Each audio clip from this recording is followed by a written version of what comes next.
తాగునీటి అవసరాల కోసం ఆంధ్రప్రదేశ్కు 10, తెలంగాణకు 21 టీమ్స్ల విడుదలకు కృష్ణానది యాజమాన్య బోర్డు అనుమతించింది.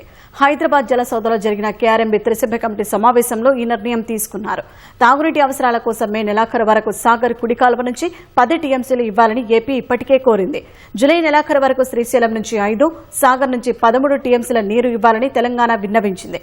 రెండు రాష్ట్రాల అవసరాలపై కేఆర్ఎంబీ సభ్య కార్యదర్శి సతీష్, తెలంగాణ ఏపీ ఈఎన్సీలు రమేష్ బాబు, నరసింహమూర్తి చర్చించారు. ఏపీ ఇప్పటికే కోటాకు మించి నీటిని వాడుకుందని, మళ్లీ ఇస్తే తమకు నష్టం జరుగుతుందని తెలంగాణ ఈఎన్సీ అన్నారు. తాగునీటి అవసరాల కోసం నీటిని అడుగుతున్నట్లు ఏపీ ఈఎన్సీ తెలిపారు.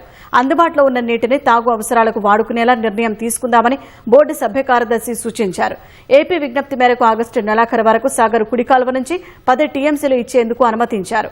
శ్రీశైలంలో 5 టీఎంసీలకు పైగా, నాగార్జున సాగర్లో దాదాపు 16 టీఎంసీల వరకు తెలంగాణ వినియోగానికి త్రిసభ్య కమిటీ అనుమతించింది. ఆంధ్రాకు 10 టీఎంసీ సాగర్ నుంచి, 16 టీఎంసీలు తెలంగాణకి, శ్రీశైలం నుంచి 5 టీఎంసీ తెలంగాణకి. ఆ డిస్కషన్ జరగలేదు.